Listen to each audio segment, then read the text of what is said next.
5, 4, 3, 2,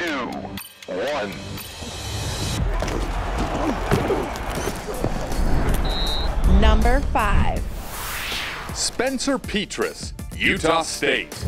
Spencer Petras, coming from Iowa, had a bunch of starts in the Big Ten, and the great thing about he brings to this team is a lot of experience, a lot of moxie. This guy can make all the throws out on the field, was in a system in Iowa that didn't really push the ball down the field. It's going to be a complete opposite situation at Utah State. He's going to be asked to essentially orchestrate a really dynamic offense. He's going to have 30 to 35 attempts per game. He's got a good rushing attack behind him.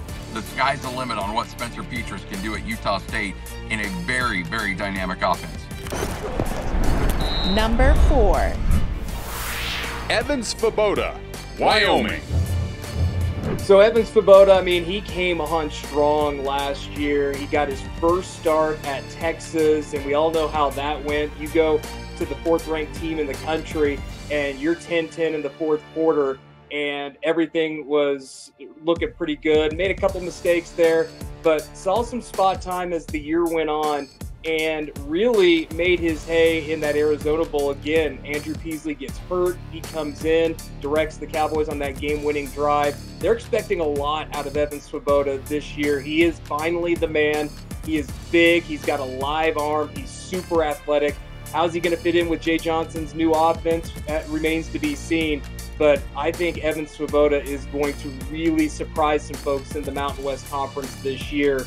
And he's wearing that number 17, and so you never know. There's a lot of pressure to live up to that billing. But Evan Sabato, he's going to surprise some folks this year. Watch out.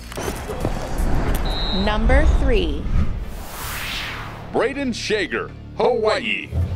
Quarterback Braden Shager spent much of the 2023 offseason building muscle and strengthening his arm. He did that and proved that he has a cannon for an arm. He also proved late in the season that he can not only scramble, but outrun defenses to the edge and even downfield. Fast forward now to this offseason, and after a brief visit to the transfer portal and back, Shager realized he was already where he wanted to be, and with the addition of Dan Morrison as the offensive coordinator and a second set of eyes and ears for head coach Timmy Chang, Morrison and Shager spent a lot of time this offseason on the mental game. Trusting his instincts came with knowing the offense. Shager studied past Hawaii teams and even players like head coach Timmy Chang on where to go with the ball and what to look for. He has the physical attributes. He just needed to shore up his knowledge of the run and shoot.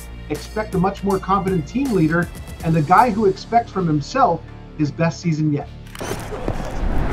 Number 2. Braden Fowler Nicolosi, Colorado State.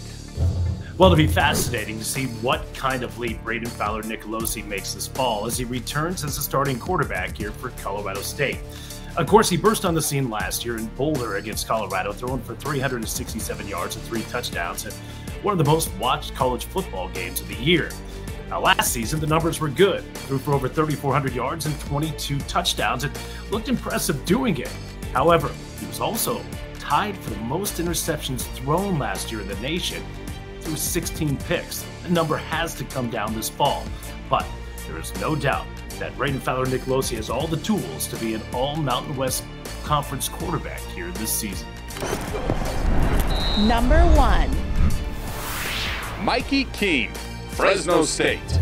Well, Mikey Kean, so confident, so courageous, so accurate. You give this guy time, he's going to pick a defense apart. And he proved that last year at Purdue, at Arizona State, backed it up in the bowl game against New Mexico State. If Mikey Kean stays healthy for a whole season, if this offensive line does its job, he'll have a prolific season, and Fresno State will be a championship contender.